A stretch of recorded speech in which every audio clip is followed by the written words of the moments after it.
It was a blazing afternoon in the bustling city of Ouagadougou, the vibrant capital of Burkina Faso.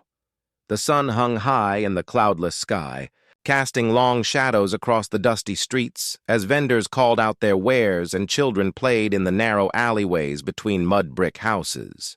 The air was thick with the familiar sounds of urban life, motorcycle engines puttering, women chatting as they carried baskets on their heads, and the distant call to prayer echoing from a nearby mosque.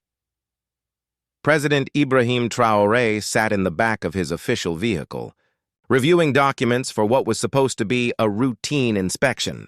His convoy moved slowly through the city streets, heading toward one of the most ambitious projects his administration had launched, a massive housing and development program designed to provide better homes and opportunities for his people. The president was known for his hands-on approach to governance, frequently visiting project sites to ensure quality and progress. As the convoy approached the construction site, President Traoré looked up from his papers and gazed out the window. What he saw beyond the half-constructed houses made his heart stop. Not far from the development site sprawled an enormous garbage dump, stretching as far as the eye could see. Mountains of discarded plastic bottles, rotting food, broken electronics, and countless other remnants of urban life created a landscape of despair. The stench was overwhelming, even from inside the air-conditioned vehicle. But it wasn't the sight or smell of the garbage that captured the president's attention. It was a young woman sitting just at the edge of the dump. She was perched on what appeared to be an old, broken chair, her clothes dirty and torn, her face etched with exhaustion and despair. In her arms, she cradled two tiny babies, twins wrapped in scraps of fabric that barely provided warmth or comfort. The infants were eerily quiet, their small faces peaceful despite the squalid surroundings, while their mother's eyes held the weight of immense sorrow. The scene struck President Traoré like a physical blow.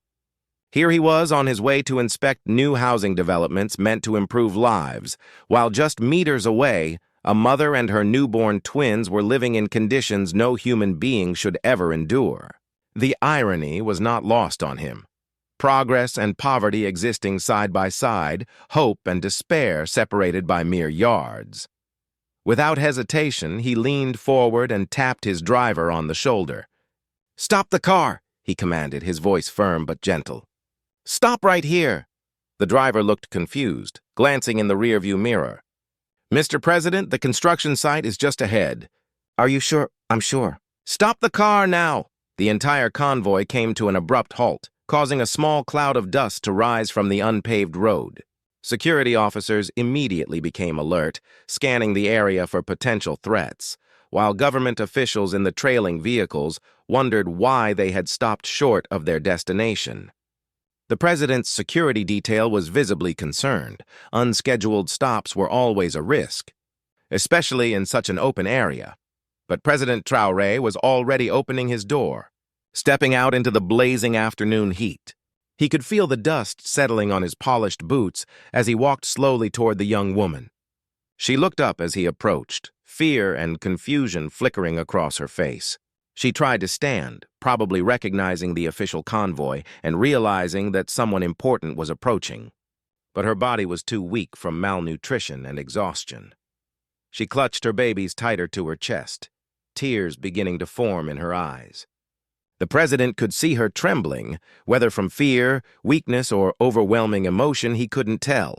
He raised his hand gently, signaling for her to remain seated, and offered the warmest smile he could muster. "Bonjour, ma sœur," he said softly in French, then switched to the local language. "Hello, my sister. What brings you to this place?" The young woman looked down, shame washing over her features. Her lips quivered, and for a long moment she couldn't find the words to respond. The babies in her arms stirred slightly, but remained quiet, as if they too sensed the gravity of the moment. Finally, with tears streaming down her cheeks, she whispered, This is where I live, Excellence. I have nowhere else to go." The president's heart sank. He looked around at the sprawling garbage dump, trying to comprehend how a human being, let alone a mother with newborn infants, could survive in such conditions. "You live here? Near this dump?" She nodded, unable to meet his eyes. My children and I, we stay here. There was nowhere else. President Traoré stood quietly for a moment, absorbing the full weight of her words. His eyes moved to the tiny babies in her arms, their small hands resting against their mother's chest, completely innocent and unaware of the suffering surrounding them. These children represented the future of his nation, yet here they were, beginning life in the most desperate circumstances imaginable.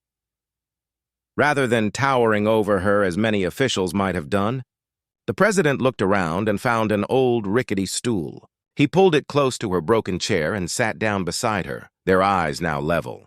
His security team looked nervous, but he waved them back. This moment wasn't about protocol or safety measures. It was about human dignity and connection. "Please," he said gently, "tell me your story. How did you come to be here?"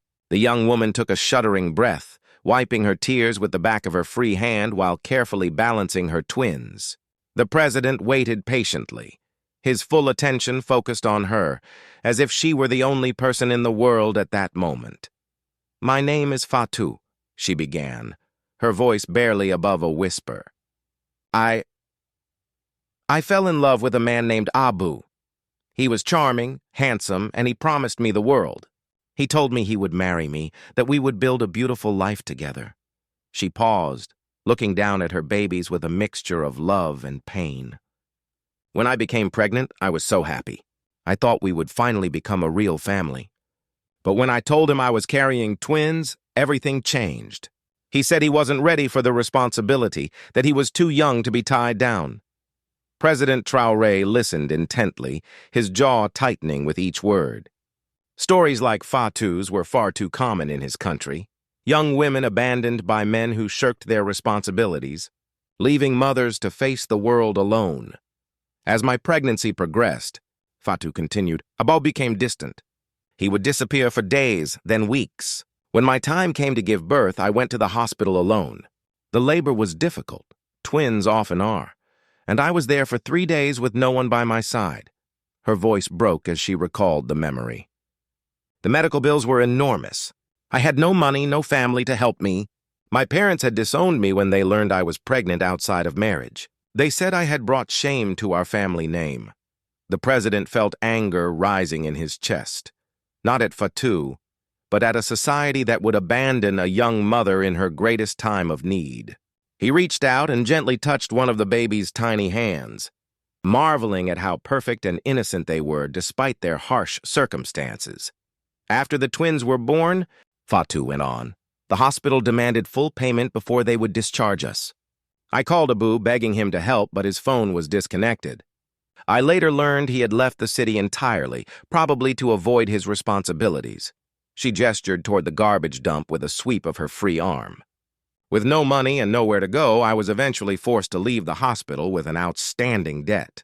They threatened to have me arrested if I didn't pay, but how could I pay with no job, no home, no support?"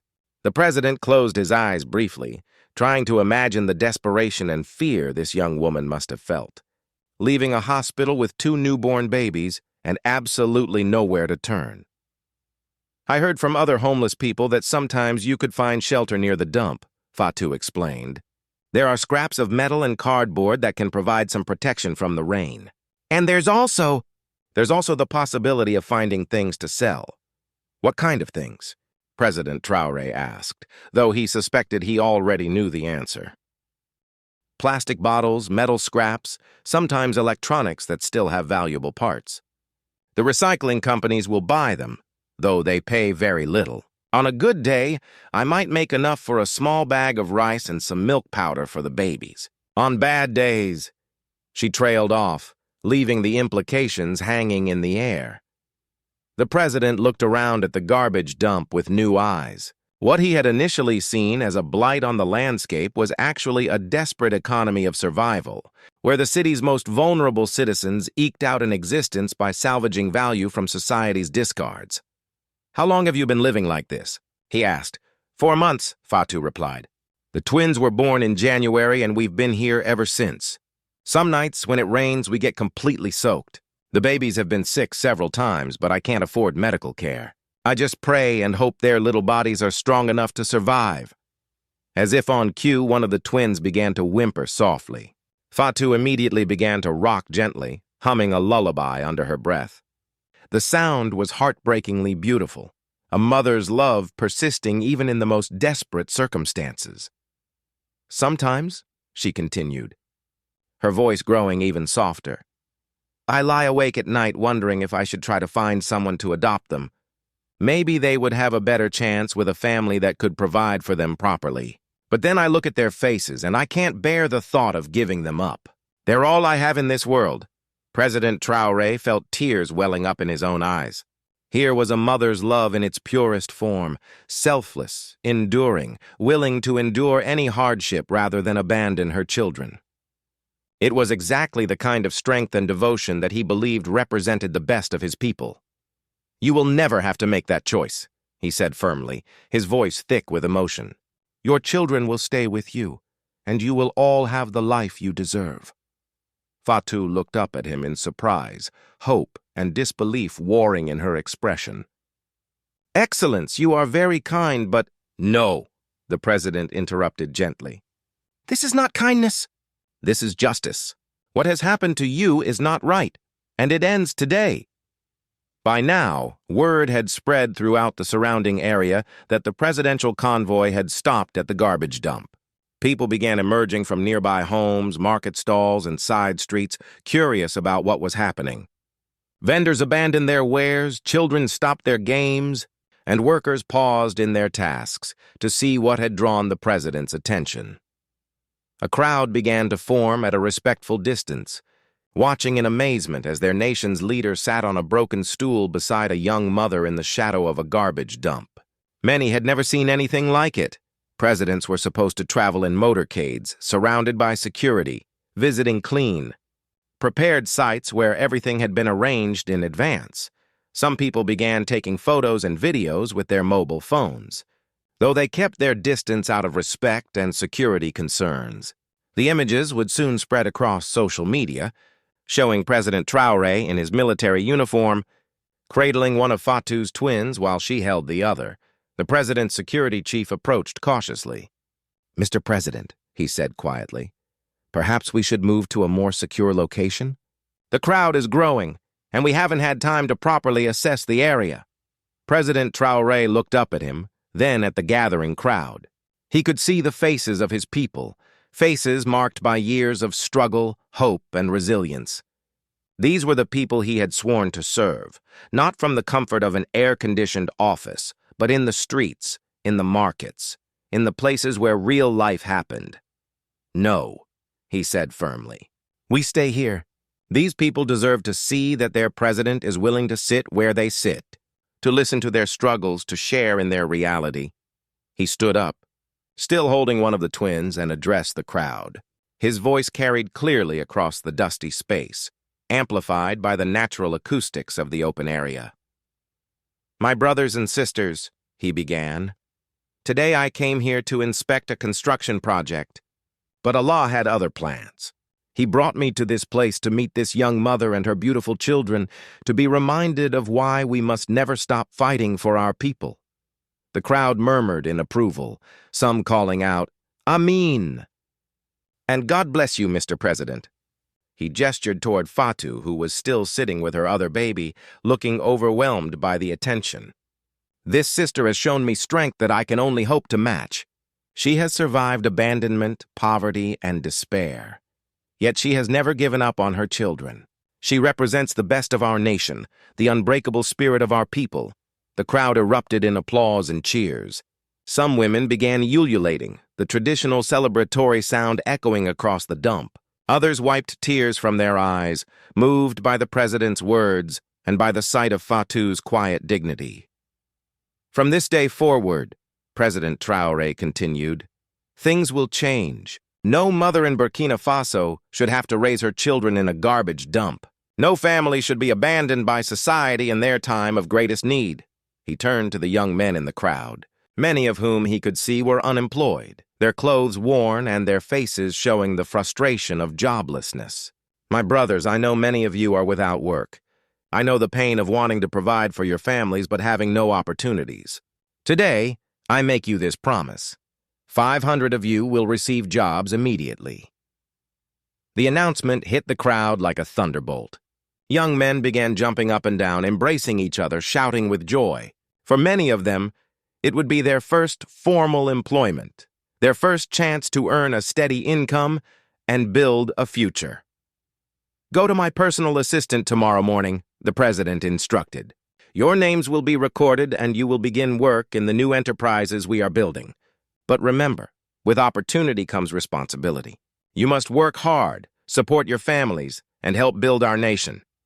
The crowd's excitement was infectious. Even Fatou was smiling through her tears, caught up in the moment of hope and possibility. The babies seemed to sense the positive energy around them, cooing softly in their mother's and the president's arms. President Traoré turned to his aide, who had been watching the scene unfold with amazement. Like many government officials, the aide had grown accustomed to carefully choreographed events where every detail was planned in advance. This spontaneous outpouring of compassion was unlike anything in his experience. "Bring food, clean clothes for the babies, and fresh water," the president ordered. "And call ahead to the national supermarket. We'll be making an unscheduled stop." His team sprang into action, retrieving supplies from the convoy vehicles. Within minutes, they had assembled bags of rice, cans of baby formula, clean blankets, bottled water, and fresh clothes for both Fatou and her twins. The president personally handed each item to Fatou, explaining what it was for, and ensuring she understood that this was just the beginning. "This food will last you for now," he told her gently. "But you will never have to worry about your next meal again. I promise you that." Fatou was overwhelmed.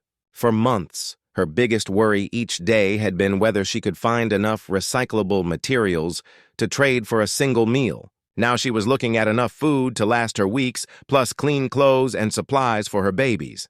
"How can I ever thank you?" she whispered, tears streaming down her face. "By raising your children to be strong and proud," the president replied. "By never forgetting that even in the darkest times, hope can be found. And by always remembering that you are valuable, you are worthy, and you are loved." The crowd watched in silence as this exchange took place, many wiping tears from their own eyes. Cell phone cameras captured every moment, and the footage would soon be shared across the nation and beyond, spreading the story of a president who stopped his convoy to care for a forgotten mother. President Traoré then made an announcement that surprised everyone, including his own staff. "We're going to the market," he declared. "This sister and her children need proper supplies, and we're going to get them right now." His security team looked nervous. Unscheduled stops at public markets were a nightmare from a security standpoint. But they could see the determination in their president's eyes. This wasn't a publicity stunt or a political calculation. This was a man acting on his deepest convictions about leadership and human dignity. The convoy reformed, but this time Fatou and her twins rode in the president's vehicle. She sat in the back seat, hardly believing what was happening to her. Just hours earlier, she had been sitting alone in the scorching sun, wondering if she and her babies would survive another day. Now she was riding in the presidential limousine, her children healthy and fed, heading to a shopping center she had never dreamed of entering. "Are you comfortable?" President Traoré asked, adjusting the air conditioning to ensure the babies weren't too cold. Fatou could only nod, too overwhelmed to speak. She looked down at her twins, who were sleeping peacefully for the first time in months, their bellies full and their bodies clean and comfortable. When the presidential convoy arrived at Ouagadougou's largest supermarket, word had already spread. Store employees and customers alike gathered at the windows, watching in amazement as President Traoré stepped out of his vehicle carrying one of the twins, while Fatou followed with the other baby. The store manager rushed to greet them, clearly flustered by the unexpected VIP visit. "Mr. President, welcome. How can we serve you today?" "We're here to shop for this young mother and her children," the president replied simply. "Please, just treat us like any other customers." But of course, they weren't like any other customers. As they moved through the aisles, a small crowd of curious shoppers followed at a respectful distance, many recording the unprecedented scene with their phones. President Traoré systematically selected everything Fatou and her babies would need. Multiple packages of diapers, cases of baby formula, tiny clothes in various sizes, blankets, bottles, pacifiers, and toys. For Fatou herself, he insisted on selecting several complete outfits, modest but beautiful dresses, comfortable shoes, undergarments, and personal care items. Each time she tried to protest that it was too much, he would gently insist. "You are a mother," he told her. "You deserve to feel beautiful and dignified. Your children deserve to see their mother treated with respect." The shopping cart filled quickly, but the president wasn't finished. He added nutritious foods for Fatou.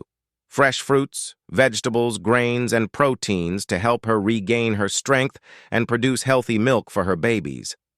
He included vitamins, medical supplies, and even a small radio so she wouldn't feel isolated in her new home. At the checkout counter, the total came to more than many families in Burkina Faso earned in several months. The president paid without hesitation, then turned to the growing crowd of onlookers.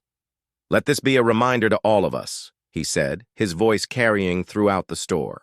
"We are all responsible for each other. When we see our neighbors suffering, we cannot turn away. When we see mothers and children in need, we must act." One elderly woman in the crowd began to weep openly. "Bless you, Mr. President," she called out. "You have shown us what true leadership looks like." Others in the crowd began spontaneously contributing their own money, asking the store manager to add credit to Fatou's account so she could return for future supplies. Within minutes, hundreds of thousands of CFA francs had been donated by ordinary citizens, moved by what they had witnessed. Fatou stood in the middle of it all, holding her babies and watching in amazement as complete strangers opened their hearts and wallets for her family. The kindness was overwhelming, not just from the president, but from ordinary people who had been inspired by his example. The next stop was even more surprising. Instead of returning to the presidential palace or the construction site they had originally been visiting, President Traoré directed the convoy to a residential area on the outskirts of the city.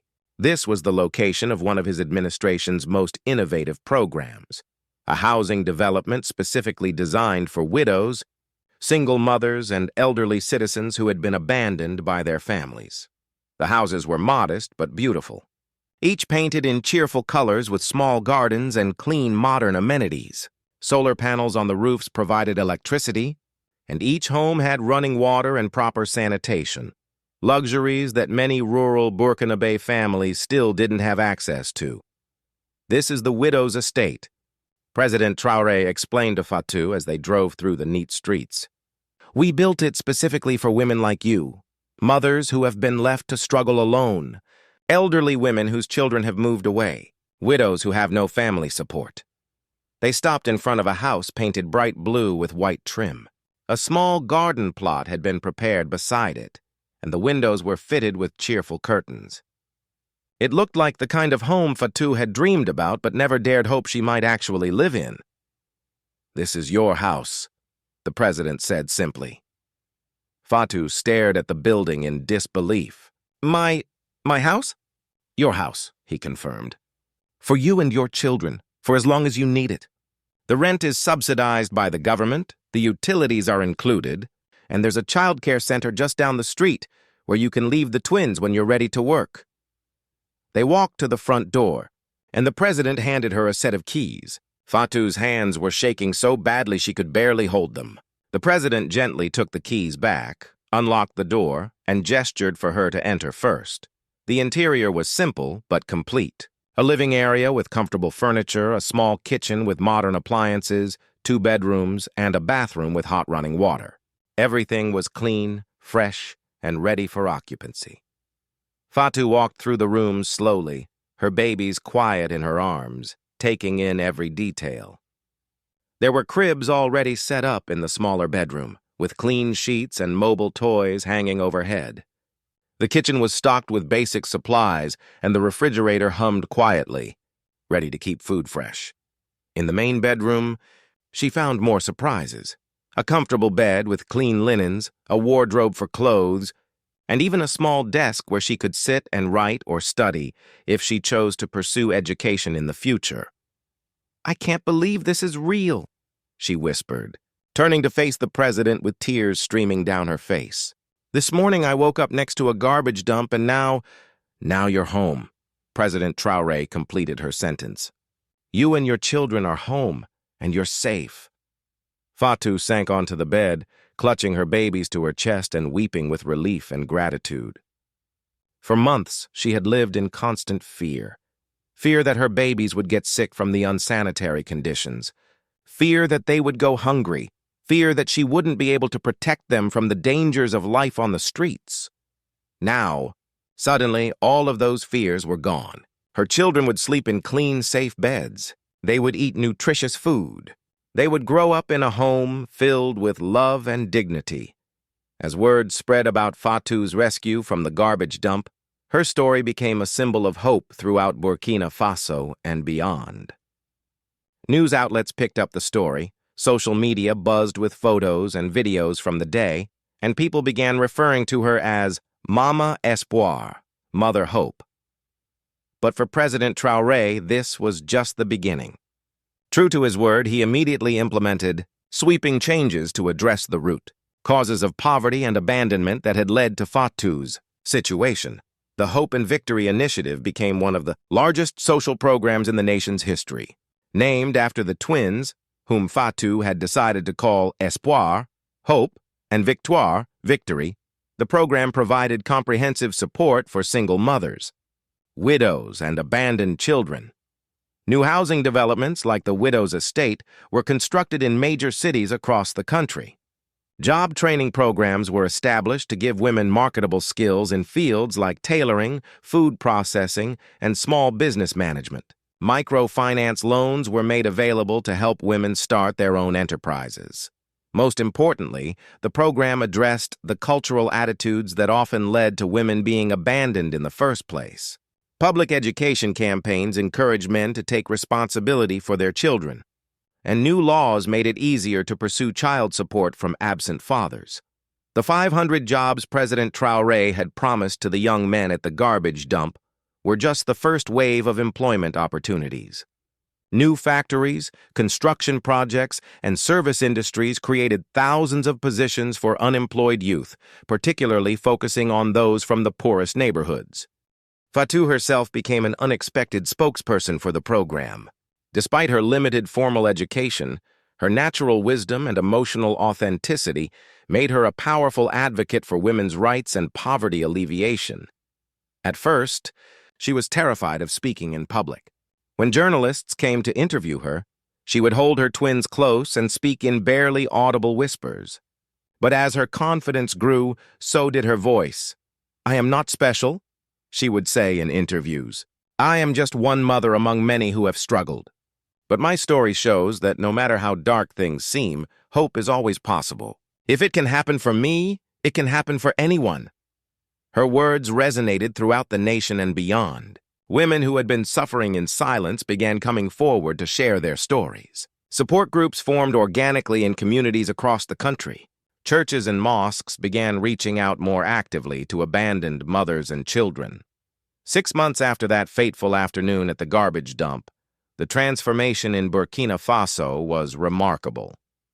The Traoré effect, as international media began calling it, had sparked similar movements in neighboring countries. Presidents and prime ministers from across West Africa visited Burkina Faso to study the Hope and Victory Initiative. Several countries launched their own versions of the program, adapting it to their local cultures and needs. International aid organizations took notice as well. The European Union provided additional funding for housing construction, while UNICEF partnered with the government to expand child care services. The World Bank offered low-interest loans for women's microenterprises. But perhaps the most important changes were happening at the individual level. Ordinary citizens, inspired by President Traoré's example, began looking for ways to help their neighbors. Community support networks strengthened. Local businesses began hiring more women and providing better working conditions. In schools, teachers told Fatou's story as an example of resilience and hope. Children learned that leadership wasn't about power or wealth, but about compassion and service to others. The garbage dump where Fatou had lived was eventually cleaned up and converted into a recycling center that provided formal employment for dozens of waste collectors. The site became a symbol of transformation, from a place of despair to a center of hope and opportunity. Fatou herself continued to flourish. Her twins grew into healthy, happy toddlers who became the darlings of the widow's estate. Hope was curious and adventurous, always exploring and asking questions, while Victory was gentler and more contemplative, often content to sit quietly and observe the world around her. With the support of the government program, Fatou completed her high school education through evening classes. She then enrolled in a business training program and started a small catering service specializing in traditional Burkina cuisine. Her food became popular at local events and celebrations, providing her with both income and a sense of pride and accomplishment. As Fatou's confidence and circumstances improved, she began to open her heart to the possibility of love again. Musa, the young man who worked at one of the new factories and often bought food from her catering business, had been patiently and respectfully pursuing her friendship for months. Unlike Abu, who had been charming but unreliable, Musa was steady and sincere. He would arrive at her house to pick up catered orders and spend time playing with Hope and Victory, never rushing or demanding attention from Fatou herself. "I don't want to replace their father," he told her one evening as they watched the twins play in the small garden behind her house. "I want to be the father they deserve to have." Fatou was moved by his words, but she was also cautious. The pain of Abu's abandonment had cut deep, and she was determined never to put her children at risk again. "I need time," she told Musa honestly. "My children and I, we're still healing. We're still learning to trust." "I have all the time in the world," he replied with a gentle smile. "Good things are worth waiting for." President Traoré, who continued to check on Fatou regularly, was pleased to see her happiness growing. During one of his informal visits, he found her teaching a cooking class to other women in the estate, sharing both recipes and life skills. "Look at you now," he said with pride. "From student to teacher, from recipient to giver. This is what I hoped would happen." Fatou smiled, her hands covered in flour from demonstrating how to make traditional bread. "You didn't just save my life, Excellence. You showed me that I had value, that I had something to contribute. Once I believed that about myself, everything else became possible." The president watched as she interacted with the other women, offering encouragement to the shy ones, gently correcting techniques, celebrating small successes. The scared, desperate young woman he had found at the garbage dump had transformed into a confident community leader. 3 years after the encounter at the garbage dump, President Traoré stood before the United Nations General Assembly in New York, delivering a speech about innovative approaches to poverty alleviation and women's empowerment. He began his address by telling Fatou's story, describing how a single moment of human connection had sparked a nationwide transformation.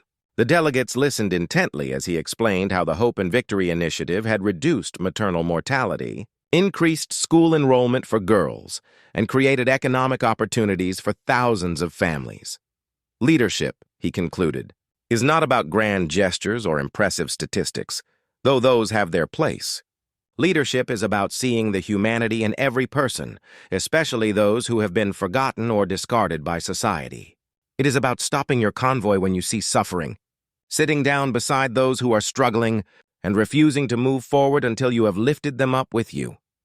The speech received a standing ovation, and President Traoré was awarded the UN's Humanitarian Leadership Prize for his work on behalf of women and children. Back home in Burkina Faso, the award ceremony was broadcast live on national television. Fatou watched from her house, surrounded by friends and neighbors from the widow's estate. Hope and Victory, now walking and beginning to talk, played at her feet while she wiped tears of pride from her eyes. "That's our president," she said to the other women. "That's the man who saw us when no one else did." Later that week, President Traoré returned home to a hero's welcome. But his first stop wasn't the presidential palace or a press conference. It was Fatou's house at the widow's estate. He found her in her garden, harvesting vegetables while the twins played nearby. She had just returned from her job at the new women's cooperative, where she managed a team of seamstresses producing traditional textiles for export. "Mama Espoir," he called out. Using the name the nation had given her, she looked up and smiled, wiping dirt from her hands before embracing him warmly. "Welcome home, my son." They sat together in the garden as they had many times before, watching Hope and Victory chase butterflies among the flowers. The setting was peaceful and domestic, far from the noise and pressure of international politics. "I told your story to the world," President Traoré said. "I wanted them to understand that real change happens one person at a time, one family at a time." Fatou nodded thoughtfully. "And what did they say?" "They were inspired. Many countries want to create their own version of our programs. Your story is giving hope to mothers and children around the world." She was quiet for a moment, processing the magnitude of what he was telling her. Then she said, "If my suffering can help prevent other women from going through what I experienced, then it was worth it." Pain has meaning when it leads to healing for others. 5 years after their first meeting, President Traoré announced his engagement to a respected educator and women's rights activist. The wedding was planned as a modest ceremony, but he insisted on one special element. He wanted Fatou and her children to play a prominent role in the celebration. "You and the twins represent the heart of what I stand for as a leader," he explained to her. "I want the nation to see that this isn't just a political marriage, but a celebration of the family we've all become." Hope and Victory, now articulate 5-year-olds, served as flower girl and ring bearer. Fatou was honored as a special guest, seated with the president's own family members. In her wedding speech, the new First Lady specifically mentioned Fatou's story as an inspiration for her own commitment to public service. "When I see what one act of compassion accomplished," she said, "I am reminded that we all have the power to change lives. We all have the responsibility to see the dignity in every person."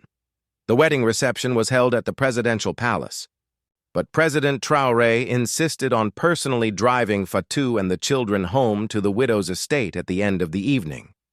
As they pulled up to her house, now expanded with a second story and larger garden, he reflected on how much had changed since that day at the garbage dump. "Do you ever think about Abu?" he asked quietly. "Do you ever wonder what became of him?" Fatou was quiet for a moment, watching her children sleep peacefully in the back seat. "Sometimes," she admitted, "but not with anger anymore. I hope he found his path and learned to take responsibility for his choices. But mostly I'm grateful.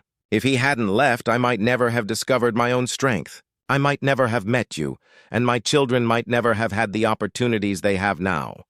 She paused, then continued with a smile. "Besides, I have Musa now. He's been more of a father to Hope and Victory than their biological father ever could have been. We're getting married next month, you know." President Traoré's face lit up with joy. "Fatou, that's wonderful news!" "Why didn't you tell me sooner?" "I wanted to be sure," she said simply. "After everything I've been through, I needed to know that this time was different. But Musa has proven himself over and over again. He loves the children as if they were his own. And he sees me not as a charity case or a broken woman, but as a partner and an equal." The wedding of Fatou and Musa became another symbol of transformation in Burkina Faso. Unlike her relationship with Abu, which had been secretive and filled with empty promises, this celebration was public and joyous. The entire widow's estate participated, with neighbors contributing food, decorations, and music for the festivities. President Traoré and his wife attended as honored guests, and their presence elevated what might have been a simple neighborhood gathering into a national celebration. News crews covered the event, but this time Fatou was confident and radiant before the cameras. "This day represents everything our program stands for," she said in an interview. "Second chances, community support, and the belief that every person deserves love and dignity. 5 years ago, I thought my life was over. Today, I'm beginning a new chapter with a man who sees my worth and wants to build a future with me and my children. Hope and Victory, now old enough to understand the significance of the occasion, served as flower girl and ring bearer once again. They had grown into confident, articulate children who spoke 3 languages fluently and excelled in their studies at the estate's school. During the ceremony, Musa made a public vow that moved everyone present. Fatou, you have shown me what true strength looks like. Hope and victory, you have taught me what pure love means. I promise not just to be your husband and stepfather, but to honor the journey that brought us together and to continue building the legacy of hope that your story represents. The reception featured traditional music and dancing, with President Traoré surprising everyone by joining in the celebrations. Photos of him dancing with Fatou, Musa, and the twins spread across social media, reinforcing his image as a leader who genuinely cared about his people's happiness. As hope and victory entered school age, they began to understand the significance of their mother's story and their own place in the nation's history. Their teachers would sometimes point to them as examples of resilience and possibility, which initially embarrassed the children but eventually filled them with pride. Hope, true to her name, was an optimistic child who made friends easily and always looked for the best in people. She showed early aptitude for mathematics and science, often building elaborate structures with blocks and asking endless questions about how things worked. Victory was more introspective but equally intelligent. She loved books and stories, spending hours in the estate's library reading everything she could find. She had a particular interest in history and geography, fascinated by stories of different cultures and places around the world. Both children adored their stepfather, Musa, who had officially adopted them shortly after marrying their mother. They called him Papa Musa and rarely mentioned or asked about their biological father. In their minds, family was defined not by genetics, but by love, presence, and commitment. One evening, as Fatou was helping the twins with their homework, Victory looked up from her history book and asked, "Mama, do you think Papa Abu ever thinks about us?" The question caught Fatou off guard. She had worked hard to let go of anger and resentment, but she hadn't expected her children to be curious about their absent father. "I don't know, my love," she answered honestly. "But what I do know is that you have Papa Musa, who chose to love you every single day. And you have President Traoré, who has been like a grandfather to you. And you have me. And I have loved you since before you were born. Sometimes the family we choose is stronger than the family we're born with." Hope, always the more direct of the twins, added, "I don't need Papa Abu. I have Papa Musa. And he teaches me how to fix things and play football. And President Traoré taught me that leaders help people who are sad." Their matter-of-fact acceptance of their circumstances filled Fatou with pride. Her children were growing up secure in their identities, confident in their worth, and surrounded by love, everything she had dreamed of during those desperate months at the garbage dump. The success of the Hope and Victory initiative continued to attract international attention. Delegations from countries across Africa, Asia, and Latin America visited Burkina Faso to study the program and adapt its principles to their own contexts. The World Health Organization published a comprehensive report on the initiative's impact on maternal and child health outcomes. Infant mortality rates in participating communities had dropped by 40%, while maternal mortality had decreased by 35%. School enrollment among children from single-parent families had increased dramatically. More importantly, the program had begun to change cultural attitudes. Public opinion surveys showed that abandonment of pregnant women and children had become socially unacceptable in most communities. Young men reported feeling greater pressure to take responsibility for their children, while women felt more empowered to demand support and respect. Fatou found herself invited to speak at international conferences on women's empowerment and poverty alleviation. Initially terrified of addressing audiences of hundreds or thousands of people, she gradually developed into a compelling public speaker. Her approach was always personal and authentic. Rather than citing statistics or policy details, she would tell her story simply and directly, allowing her audience to understand both the depths of despair she had experienced and the heights of hope she had achieved. "I am not an expert in economics or social policy," she would begin her speeches. "I am simply a mother who was lost and was found, who was forgotten and was remembered, who was abandoned and was embraced. If my story can inspire even one person to reach out to someone who is struggling, then every moment of my suffering will have been worthwhile." Her talks invariably received standing ovations, and she was honored with numerous awards and recognitions. But she always insisted that the credit belonged to President Traoré and to the community that had supported her transformation. Not everything was smooth in the years that followed. The Hope and Victory Initiative faced budget constraints, political opposition, and the inevitable bureaucratic challenges that accompany any large-scale social program. Some critics argued that the government was spending too much on social services and not enough on infrastructure or economic development. Others claimed that the programs created dependency rather than self-sufficiency. President Traoré weathered these criticisms by consistently pointing to concrete results. The women who had been rescued from desperate circumstances weren't just surviving, they were thriving, contributing to the economy, raising healthy children, and strengthening their communities. Fatou herself became one of the program's most effective advocates during these challenging periods. When budget cuts were proposed, she would appear before parliamentary committees to testify about what the program had meant for her family and thousands of others. "You can measure our success in statistics," she would tell the lawmakers. "Reduced infant mortality, increased school enrollment, higher employment rates. But you can also measure it in something harder to quantify but equally important: restored dignity, renewed hope, and the knowledge that our society cares about its most vulnerable members." Her testimony was particularly powerful because she had become living proof of the program's potential. By this time, her catering business had grown into one of the city's most successful small enterprises. She employed 15 women from the widow's estate and had opened a small restaurant that had become popular with both locals and tourists. Hope and Victory were excelling academically and had been accepted into the nation's most prestigious preparatory school. Hope had expressed interest in becoming an engineer, while Victory wanted to study law and politics. Both children spoke of wanting to continue their mother's work of helping others. 7 years after that fateful day at the garbage dump, President Traoré faced a health scare that put his mortality into sharp perspective. A minor heart attack forced him to spend several weeks in the hospital, giving him time to reflect on his legacy and priorities.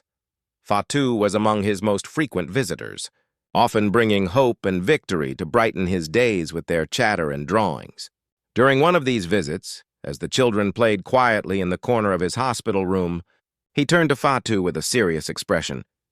"If something happens to me," he said quietly, "I want you to promise me that you'll continue telling your story, that you'll keep fighting for women and children who are struggling. You have a voice now and a platform. Don't let anyone convince you to stay silent." Fatou was alarmed by the serious tone of the conversation. "Nothing is going to happen to you," she said firmly. "But yes, I promise. Your compassion saved my life, but it also taught me that I have a responsibility to help save others." President Traoré recovered fully from his health scare, but the experience had changed him. He began delegating more responsibilities to trusted advisors and spending more time on the initiatives that were closest to his heart, including the Hope and Victory program. He also began working on his memoirs, with Fatou's story featured prominently in the chapter about leadership and human dignity. "True leadership," he wrote, "is not measured by the grand policies you implement or the impressive buildings you construct. It is measured by your willingness to stop your convoy when you see suffering, to sit down beside those who have been forgotten, and to use your power to lift up rather than to elevate yourself." As the 10-year anniversary of their first meeting approached, both President Traoré and Fatou found themselves in positions they could never have imagined during that desperate afternoon at the garbage dump. The president had been re-elected twice and was widely regarded as one of Africa's most effective and compassionate leaders. The Hope and Victory Initiative had been replicated in over 20 countries, and he had been nominated for the Nobel Peace Prize for his work on behalf of women and children. Fatou had become a successful businesswoman, mother, and community leader. Her restaurant had expanded into a small chain, and she had established a foundation that provided microloans to women starting their own businesses. Hope and Victory were thriving academically and socially, well on their way to fulfilling their dreams of higher education and professional success. But perhaps more importantly, both had remained true to the values that had brought them together. compassion, humility, and an unwavering commitment to human dignity. On the anniversary day, they returned together to the site where they had first met. The garbage dump was long gone, replaced by a beautiful park with a small monument commemorating the Hope and Victory initiative. Families picnicked on the grass where trash had once piled high, and children played on swings and slides where Fatou had once sat in despair. "Do you ever regret it?" Fatou asked as they stood before the monument. "Do you ever wish you had just driven past that day and continued with your scheduled inspection?" President Traoré smiled and shook his head. "That was the most important moment of my presidency," he said. "Maybe the most important moment of my life. It taught me what leadership really means and gave me a purpose larger than politics or power." They stood in comfortable silence for a few minutes, watching Hope and Victory play with other children in the park. The twins were now 10 years old, confident and happy, with no memory of the desperate circumstances of their birth. "They'll never know the garbage dump," Fatou observed. "For them, this will always just be a beautiful park where they played as children." "That's as it should be," the president replied. "Every generation should have it better than the last. That's the whole point of what we do, to ensure that our children's children never have to face the struggles we've known." As President Traoré prepared to step down after completing his constitutional term limits, he began to think seriously about his legacy and the future of the programs he had championed. The Hope and Victory initiative had become institutionalized within the government structure, with dedicated funding and professional staff, but he worried about its long-term sustainability.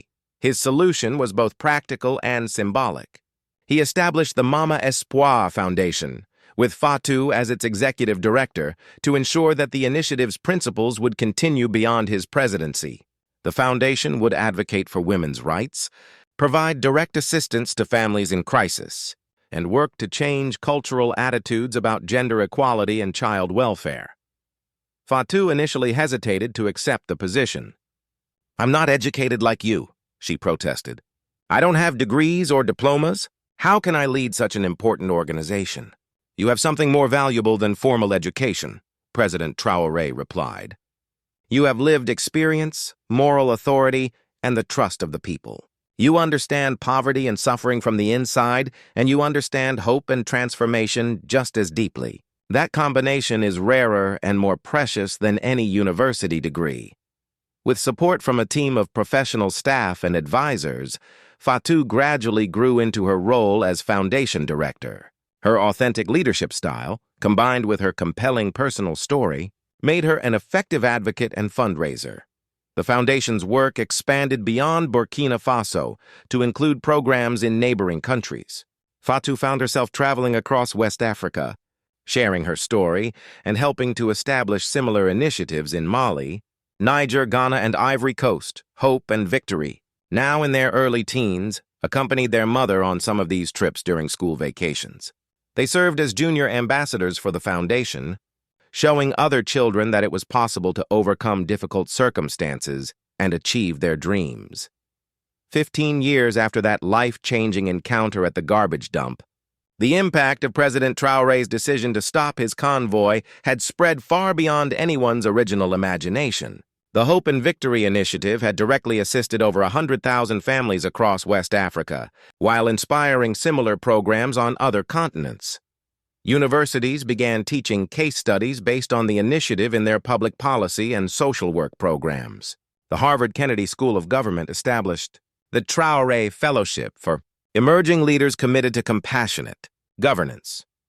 Fatou's story had been translated into dozens of languages and was used in literacy programs across Africa. Children learned to read using simplified versions of her journey from despair to hope, while adults in literacy classes found inspiration in her example of lifelong learning and personal growth.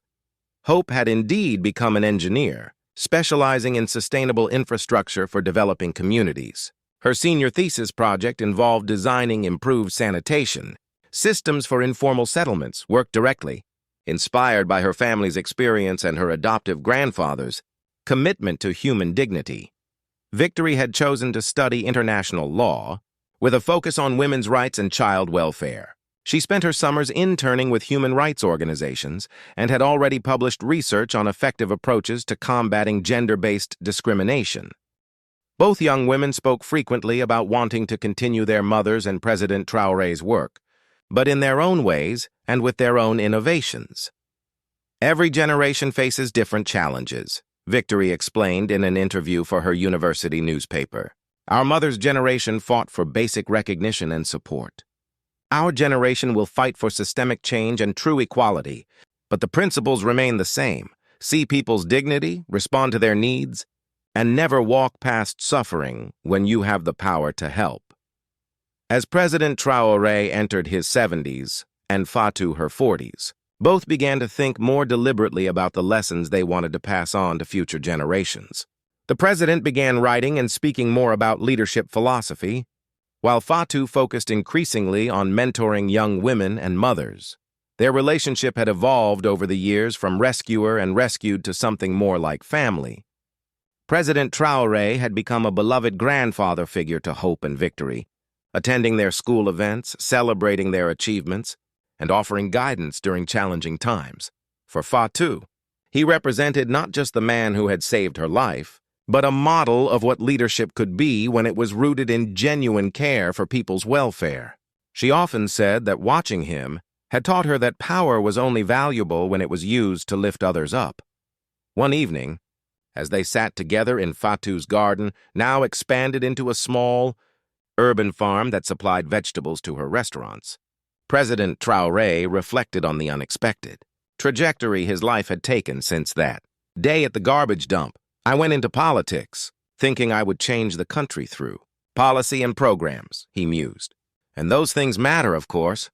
But the real change came from something much simpler, stopping to see another person's pain and responding to it with compassion. Fatou smiled, watching her husband Moussa help Hope with her engineering homework, while Victory practiced a speech she was giving at a youth leadership conference. "You taught me that I mattered," she said quietly. "Not because of what I could do or contribute, but simply because I was human. Once I believed that about myself, everything else became possible." 20 years have passed since President Ibrahim Traoré stopped his convoy at a garbage dump in Ouagadougou and sat down beside a desperate young mother holding twin babies. That single act of compassion sparked changes that neither he nor Fatou could have imagined. The Hope and Victory initiative has become a permanent fixture of social policy across West Africa, helping hundreds of thousands of families escape poverty and build better futures. The Mama Espoir Foundation continues to advocate for women's rights and provides direct assistance to mothers and children in crisis. President Traoré, now retired from active politics, serves as an elder statesman and continues to write and speak about compassionate leadership. He has been awarded honorary doctorates from universities around the world and is widely regarded as one of Africa's most transformative leaders. Fatou, now in her mid-40s, has built a small business empire while never forgetting her roots. Her restaurants employ over 200 people, most of them women from disadvantaged backgrounds. She serves on numerous boards and committees, always advocating for policies that support families and communities. Hope became a successful engineer and has designed water and sanitation systems for dozens of communities. Across Burkina Faso, she married a fellow engineer, and they have 2 young children who call Fatou grand-mère and President Traoré grand-père. Victory works as a human rights lawyer for the United Nations, focusing on women's and children's issues in conflict zones. She travels extensively but always returns home to Ouagadougou, where her work began with her mother's story of survival and transformation. Moussa continues to be the steady, loving father and husband he promised to be all those years ago. He has expanded his own small business and serves as a role model for other men in the community, showing that true strength comes from commitment and caring.